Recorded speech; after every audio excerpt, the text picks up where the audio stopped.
Salmos 19, de 1 a 4. Os céus declaram a glória de Deus. O firmamento proclama a obra de suas mãos. Um dia fala disso a outro dia. Uma noite o revela a outra noite. Sem discurso nem palavras, não se ouve a sua voz, mas a sua voz ressoa por toda a terra e as suas palavras até os confins do mundo.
Pai querido, Pai amado, Senhor de todas as bênçãos e misericórdias, nós te agradecemos, Deus, por tudo que o Senhor nos deixou. Nós te agradecemos porque o Senhor é conosco. Nós te agradecemos porque o Senhor caminha conosco. Porque o Senhor tem feito maravilhas conosco, Pai.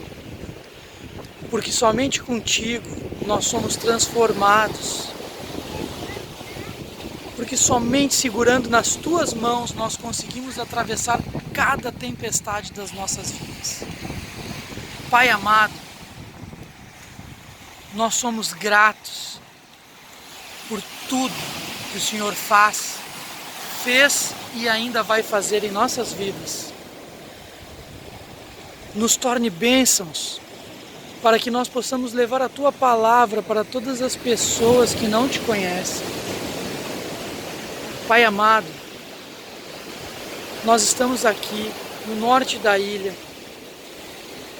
para fazer a diferença, Pai. Usa as nossas mãos, usa os nossos dons para que nós possamos levar um pouco de Ti para cada uma dessas pessoas que estão ao nosso redor.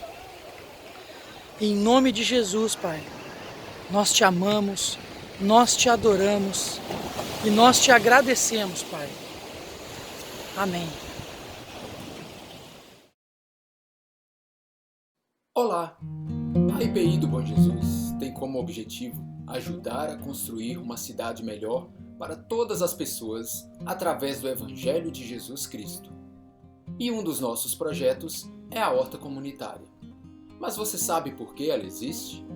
Através desse projeto, temos o objetivo de compartilhar alimentos saudáveis com toda a comunidade e incentivar um estilo de vida mais saudável. Além disso, a horta comunitária proporciona uma troca de experiências no cultivo de hortaliças, plantas medicinais, temperos e vários outros tipos de plantas. Com isso, buscamos a socialização entre as pessoas do bairro, especialmente com alunos e professores de escolas da região. Como discípulos de Cristo, entendemos que faz parte da missão do homem cuidar, zelar e também usufruir do meio ambiente que foi criado por Deus com tanto zelo e capricho. Através da natureza, reconhecemos a presença de Deus que nos traz paz, harmonia e fé. Venha conhecer, entre em contato conosco e participe desse projeto.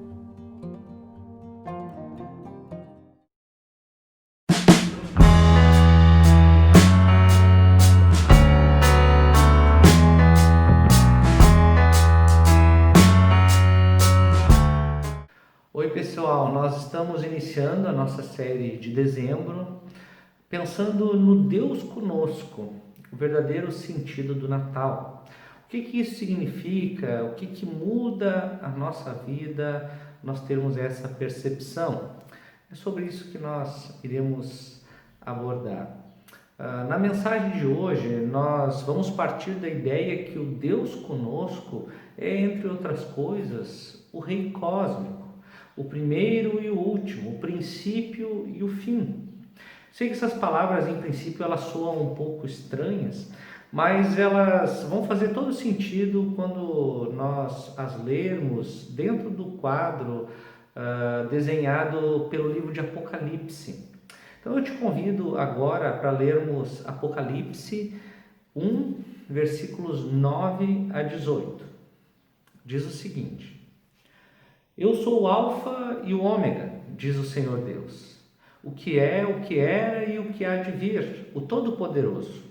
Eu, João, irmão e companheiro de vocês do sofrimento, no reino e na perseverança em Jesus, estava na ilha de Patmos por causa da palavra de Deus e do testemunho de Jesus. No dia do Senhor achei-me no Espírito e ouvi atrás de mim uma voz forte, como de trombeta, que dizia: Escreva num livro o que você vê e envie a estas 7 igrejas: Éfeso, Esmirna, Pérgamo, Tiatira, Sardes, Filadélfia e Laodiceia. Voltei-me para ver quem falava comigo. Voltando-me, vi 7 candelabros de ouro e entre os candelabros alguém semelhante a um filho do homem, com uma veste que chegava aos seus pés e um cinturão de ouro ao redor do peito. Sua cabeça e seus cabelos eram brancos como a lã, tão brancos quanto a neve, e os seus olhos eram como chama de fogo. Seus pés eram como bronze numa fornalha ardente, e a sua voz como o som de muitas águas. Tinha em sua mão direita 7 estrelas, e da sua boca saía uma espada afiada de 2 gumes. Sua face era como o sol quando brilhava em todo o seu fulgor. Quando o vi, caí aos seus pés como morto. Então ele colocou sua mão direita sobre mim e disse: Não tenha medo, eu sou o primeiro e o último, sou aquele que vive, estive morto, mas agora estou vivo para todo sempre, e tenho as chaves da morte e do inferno. O livro de Apocalipse revela Jesus como o Deus que é Alfa e Ômega. Muitas pessoas tentam imaginar o que isso quer dizer. Alfa e Ômega é a primeira e a última letra do alfabeto grego. Então, significa o princípio e o fim. No verso 8 diz: Eu sou o Alfa e o Ômega. Nos versos 17 e 18 que nós lemos, Jesus diz: Eu sou o primeiro e o último. E no final do livro de Apocalipse, nós encontramos a mesma expressão: Eu sou o Alfa e o Ômega. O que isso quer dizer de maneira mais específica? Vamos tentar compreender um pouco do contexto de Apocalipse para nós entender bem essa expressão. No verso 9, João diz que ele é irmão e companheiro no sofrimento. O que está acontecendo aqui? Está sendo, quando João está escrevendo esse livro, está acontecendo uma grande perseguição na igreja. Talvez uma das maiores até então. Muitos do que liam esse texto e liam o que João estava escrevendo, eles tinham talvez parte dos seus corpos amputados devido a algumas torturas que aconteciam. Em alguns casos, inclusive, eles amarravam cordas nos braços e pernas e cavalos dos dois lados puxavam até que essas partes do corpo saíam. Também nós vemos relatos de cristãos empalados, né? Eles eram atravessados por estacas e enquanto agonizavam era jogado piche e ateado fogo, para que isso impedisse alguém de ser cristão. Também chumbo derretido era derramado nas suas cabeças e nos seus braços, entre outras atrocidades, né, que os livros nos relatam. Mas a pergunta que vem aqui é como eles encaravam isso. De maneira surpreendente, os cristãos eles encaravam esse tipo de morte com força, com paz e em muitos casos até com alegria. Um dos pais da igreja, chamado Tertuliano, ele dizia que o sangue dos mártires é a semente da igreja. Isso quer dizer que quanto mais pessoas eram mortas, mais a igreja crescia. Então, o que João estava fazendo aqui no livro de Apocalipse é dar aos cristãos alguma coisa que habilitasse eles a encarar a situação que eles estavam vivendo. E o que João lhes deu foi a visão de Jesus como Rei cósmico, como o Alfa e o Ômega, como o princípio e o fim de todas as coisas. Então, o que João está dizendo é que se você vê Jesus como o Alfa e o Ômega, você pode encarar qualquer situação, qualquer coisa, mesmo as maiores atrocidades que relatamos. Então, eu creio que essa é uma mensagem, ou essa é uma compreensão muito importante para nós e que realmente faz toda a diferença dentro da nossa vida. Então, eu te convido a ver as implicações de Jesus hoje como o Alfa e o Ômega. Primeira coisa importante que nós temos que perceber é que Alfa e Ômega, eles fazem parte de um mesmo movimento. Então, Alfa significa que Jesus é o começo de tudo. Quando nós identificamos Jesus como Deus, uma das primeiras palavras das Escrituras que nós recorremos, como está no Evangelho de João, é que Jesus é o começo. Jesus, ele é antes de tudo. Isso quer dizer o seguinte, que Jesus não foi criado, que não existiu ninguém antes dele, que ninguém o precedeu. Isso é uma afirmação maravilhosa. Jesus é o grande Deus e o Criador. Nós viemos dele, tudo mais veio dele. Mas escute o seguinte, se Jesus é o começo, se ele criou o universo, então o universo todo tem que ser direcionado para ele.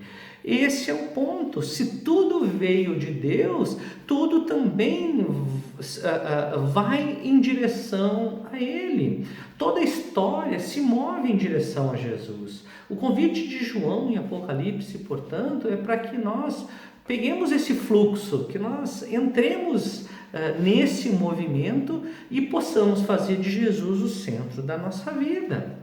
E como que eu aplico isso? Gente, da seguinte maneira: se Jesus é o centro, nenhuma outra coisa mais é. O que acontece é que muitas vezes nós não fazemos de Jesus o centro, nós fazemos outras coisas o centro da nossa vida. Deixa eu te explicar de uma maneira bem específica. Tem dois jeitos de você se aproximar de Deus. Você pode fazer de Deus o fim e outras coisas mais o meio. Mas você pode fazer de outras coisas mais o fim e de Deus o meio.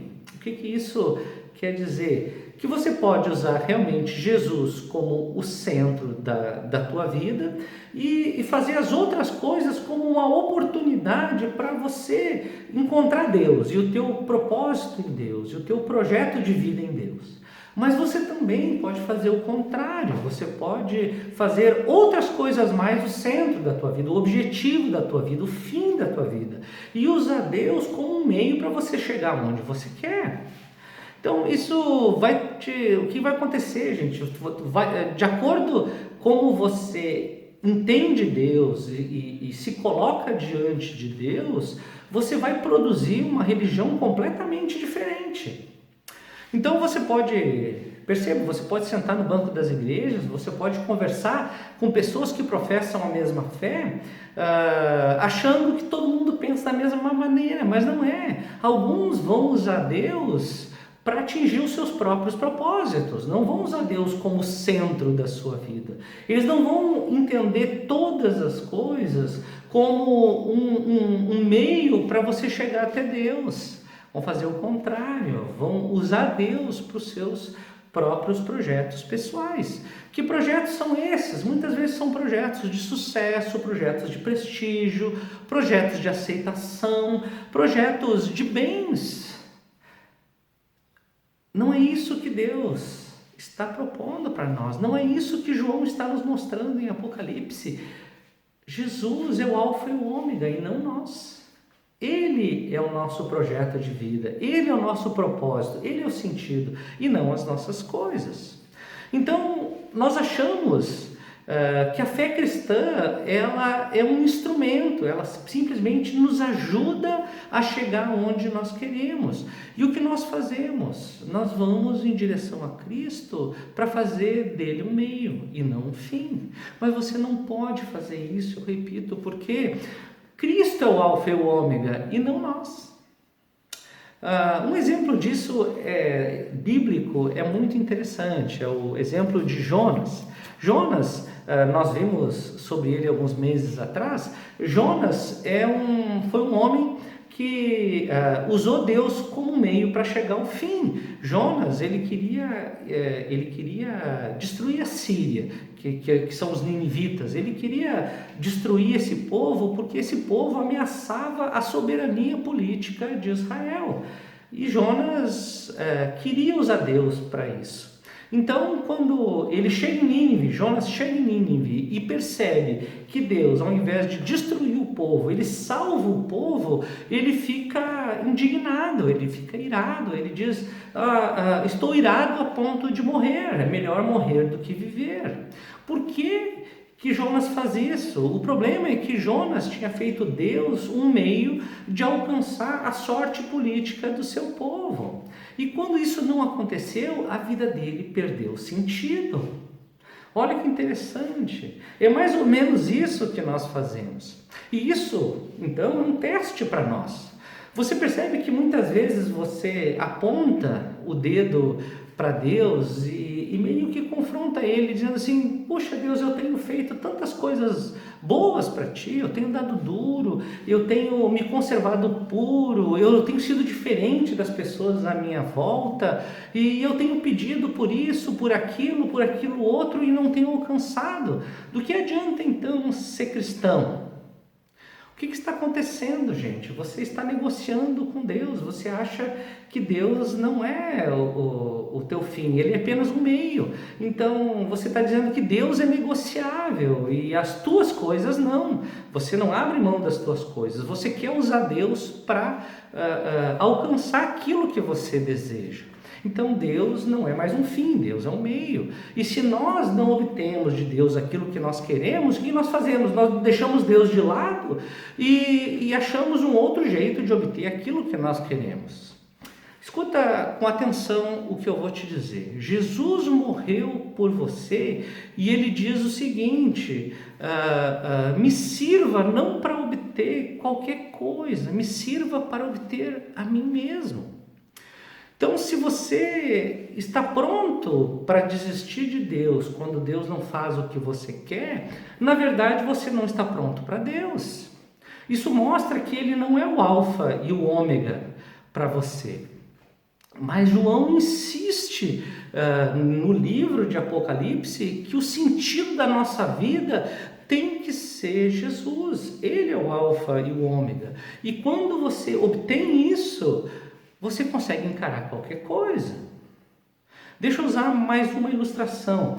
Vamos imaginar que você vê, você está andando na rua e você vê uma pessoa cruzando e um carro vai atropelar ela e você vai lá e salva a pessoa. Você empurra ela e tira ela da estrada. Só que nesse processo você rasga a tua calça. Então a pessoa chega para você e diz obrigado porque você me salvou. E daí você diz para ela assim, mas olha aqui, ok, eu te salvei, mas olha aqui, eu rasguei a minha calça. Eu não posso acreditar nisso. Eu dou duro para ajudar as pessoas e olha o que acontece, a minha calça se rasga. O que isso significa? Significa que a calça é mais importante para você do que a vida da pessoa. Então, da mesma forma acontece quando você olha para a Bíblia, por exemplo, né? Você se queixa, porque você queixa para Deus, porque você diz assim, puxa Deus, eu falo a verdade, eu procuro ser um bom cristão, mas o meu progresso na carreira não acontece. Eu vou vender alguma coisa e as vendas não acontecem, e eu não consigo ganhar o dinheiro que eu preciso, e eu estou fazendo tudo certo. O que é isso que você está dizendo? O Deus não é o principal para você. Você está reclamando de Deus. É a mesma coisa, você diz assim, olha, eu faço o bem para as pessoas e nunca encontrei um verdadeiro amor, um grande amor. Ou ainda, né, eu ajudo tanta gente, como é que eu vou pegar esse tipo de doença? Como é que o mal vai se abater sobre mim? O que nós estamos dizendo, gente? Você está dizendo assim, olha, eu servi a Deus, eu faço tudo certo, mas mesmo assim eu rasguei a minha calça. Você está dizendo o seguinte, que você não está interessado em Deus, você está interessado nas tuas coisas. Deus está em segundo lugar, não está em primeiro lugar. Então eu te pergunto assim, o que mais você quer na tua vida? Pois esse é o teu fim, gente. Perceba, se Deus for um meio para um fim, ele vai acabar falhando com você. Você vai se decepcionar, porque você não vai obter como você quer. Mas se Deus for o fim realmente, se Deus realmente for o objetivo da tua vida, você vai ter uma grande libertação. Eu vou te contar rapidamente 2 testemunhos. Estava conversando agora esses dias com o Gilson, que tem um testemunho muito bonito no seu ministério, acompanhando pessoas no leito da morte, e ele relatou o seguinte, que ele nunca viu alguém no leito da morte, prestes a morrer, se preocupando com ações no banco, se preocupando com a roupa que vai vestir ou com que tipo de comida ele vai comer. E quando ele é direcionado para Cristo, ele diz que alcança uma serenidade única. Ele se livra, ele tem uma experiência de libertação única. Ao contrário de quem não tem Deus, se desespera, porque ele encontrou o sentido e não está mais preso a essas outras coisas. Um segundo testemunho é o testemunho do pastor Tim Keller, que é um pastor renomado, líder de muitas pessoas e que tem sido uma referência para muitas pessoas. E ele está agora, foi diagnosticado com câncer. Eu ouvi uma entrevista dele essa semana. Ele estava perguntando para ele, olha, como você está lidando com a situação? Ele disse o seguinte, que o câncer dele é um câncer de pâncreas e ele vai ficar, diz que 80% das pessoas com esse tipo de câncer de pâncreas tem no máximo 1 ano de vida. E ele não sabe quanto tempo ele vai ter, mas ele diz que a experiência dele é interessante, porque ele passou a vida toda dizendo que você tem que entregar a vida para Deus, que você tem que confiar em Deus, que você tem que se desapegar das coisas, que você tem que viver a partir de Deus. Só que na prática ele falou que muitas vezes ele vivia ainda tentando controlar as coisas. E agora que ele está aí com os dias contados, ele disse que teve uma experiência de libertação. A expressão dele é que ele falou assim: eu nunca tive tão feliz na minha vida, porque eu não estou mais preso a essas coisas. Então eu estou experimentando uma libertação que eu nunca tinha experimentado antes. Que interessante isso. Então imagine tudo isso a partir dos versos do Sermão do Monte, que diz: busquem em primeiro lugar o reino de Deus e a sua justiça, e tudo mais será acrescentado. Também diz: bem-aventurado aqueles que têm fome e sede por algo mais do que a bênção. O foco, gente, tem que ser o abençoador e não a bênção.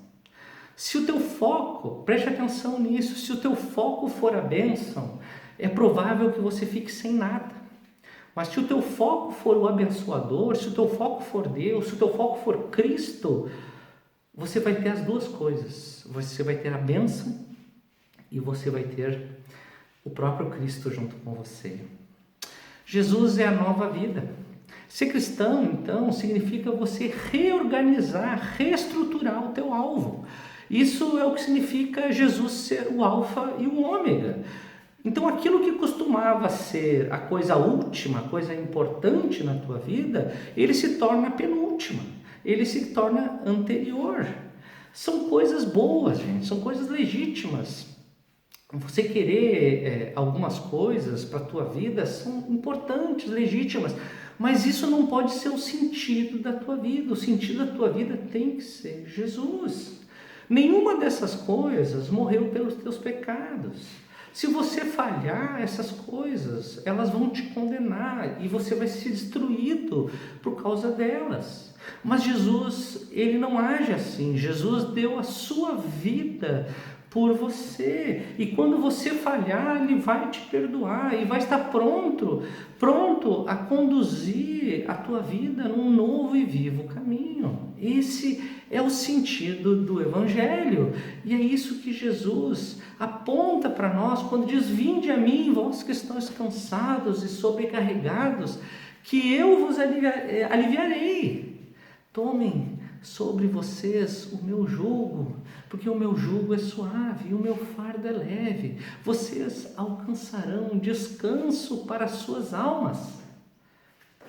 Percebam que o que Jesus está colocando para nós é que quando Ele é o centro, só você é abençoado.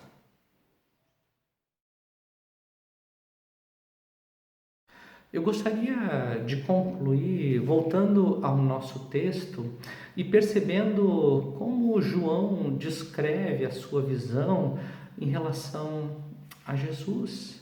Nós vemos Jesus como alguém, um ancião, com cabelo branco, para mostrar que ele é mais sábio que a sabedoria, com seus olhos como de fogo, que mostram que ele é mais penetrante que o mais profundo fogo. A sua face é mais brilhante que o mais brilhante sol. A sua voz, ela é mais alta que o mais turbulento mar.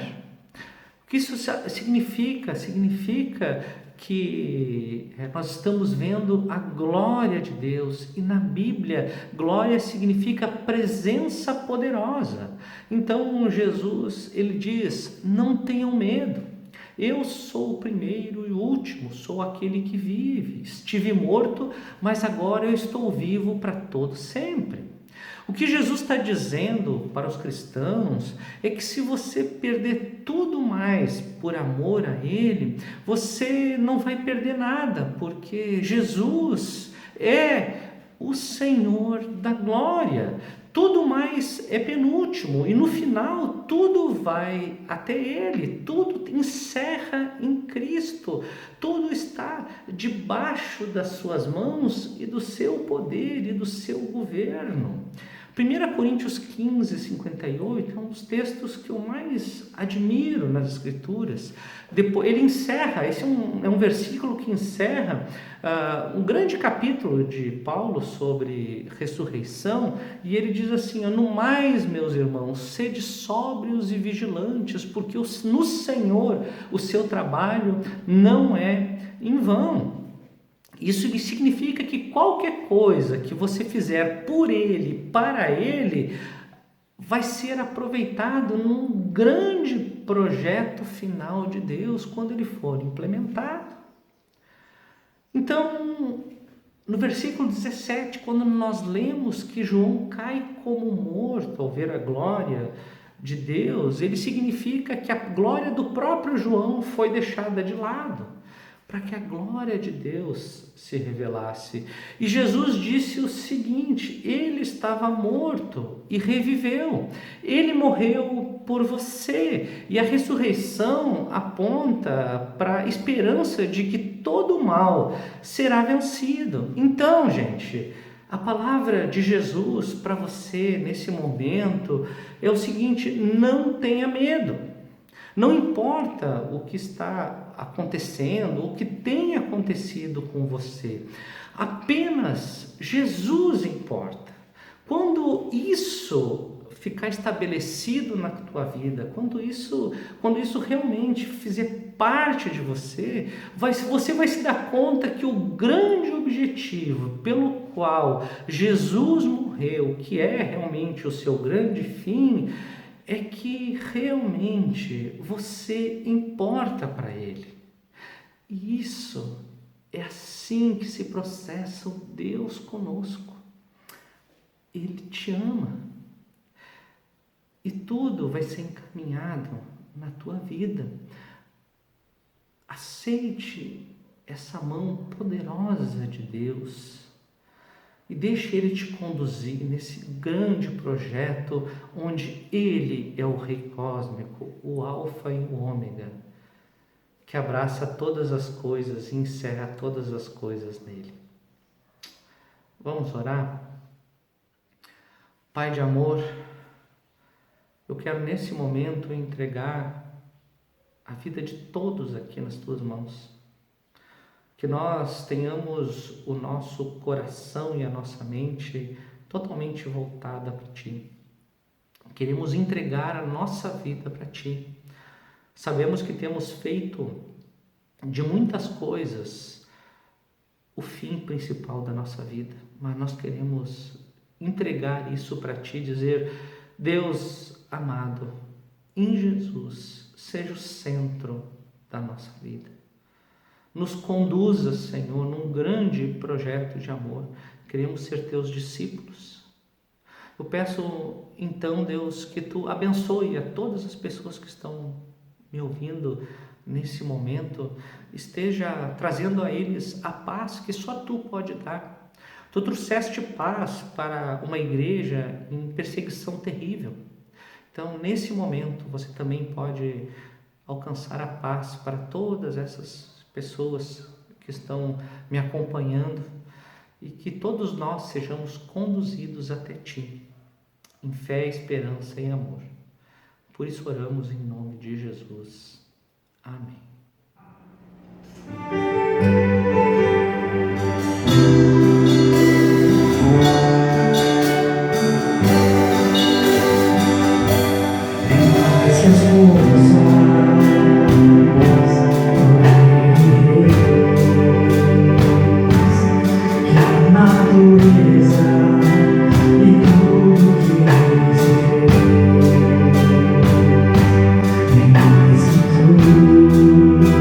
Criado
2020 é um ano para agradecer.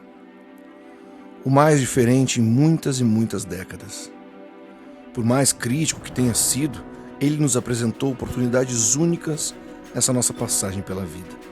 E isso é de se agradecer. Talvez, especialmente com o avanço da ciência e da tecnologia, apenas em séculos alguma geração possa enfrentar algo parecido. E você está tendo o privilégio de vivê-lo. 2020. Um número fácil para se gravar na memória. O ano que forçadamente nos empurrou para mais perto dos nossos filhos. Nos fez enxergar de novo o melhor e o pior dos nossos pares. Fez com que a gente se enxergasse e percebesse que poderíamos ser muito mais. Isso terá impactos profundos nas relações no longo prazo. Obrigado por isso. O ano que, sem compaixão, nos tirou do automático, esfregou na nossa cara as dificuldades de educar, as dificuldades enfrentadas dentro de uma sala de aula pelos professores, as dificuldades de viver 24 horas sua família, casa, escola, trabalho, parques de diversões, tudo junto. Paciência, resiliência. Obrigado por isso. 2020 nos fez olhar de novo para os mais velhos, para o medo de perder alguém querido. Nos fez cuidar, nos fez vestir armaduras, não para nos proteger, mas para protegermos quem a gente ama. Muito obrigado por isso. 2020 será, provavelmente, o ano de maior impacto em toda a nossa vida.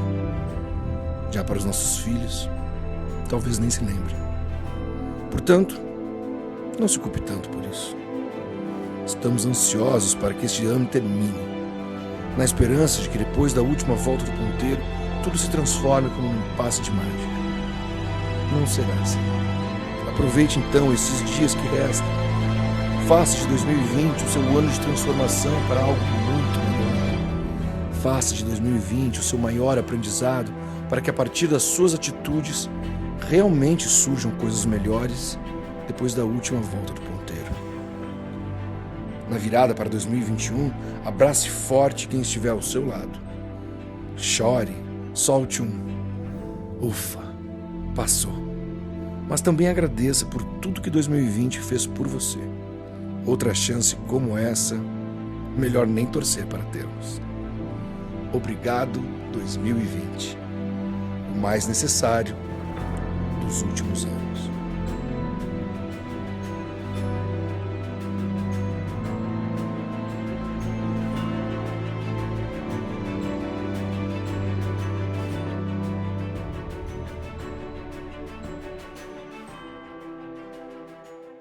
Bem, pessoal, antes de nós fecharmos o nosso culto, eu gostaria de dar uma agenda para você. Na próxima semana, dia 13, nós vamos estar tendo o batismo e a profissão de fé, bem como a recepção de membros. Então, eu gostaria que você estivesse orando por isso. Ainda não sabemos exatamente como nós vamos proceder em relação ao número de pessoas, por causa do tempo e por causa da questão da contaminação. Mas estamos conversando com algumas pessoas e tentando tomar a decisão da maneira mais coerente de acordo com a situação. Mas com certeza semana que vem teremos mais pessoas se agregando à nossa comunidade. Motivo de nos alegrarmos, porque nós percebemos que Deus tem alcançado esta sociedade, essa cidade, esse bairro, e nós queremos realmente abençoar com isso o norte da ilha, e bem como Florianópolis e o mundo inteiro. Que Deus continue nos guiando e que continue abençoando a sua vida. Vamos orar invocando a bênção do Senhor. Que o Senhor te abençoe e te guarde. Que o Senhor faça resplandecer o seu rosto sobre ti, tenha misericórdia de ti e te dê a paz. Que a graça do nosso Senhor e Salvador Jesus Cristo, que o amor infinito de Deus o Pai e as consolações do Espírito Santo estejam sobre a tua vida e sobre ela permaneçam hoje e sempre. Amém.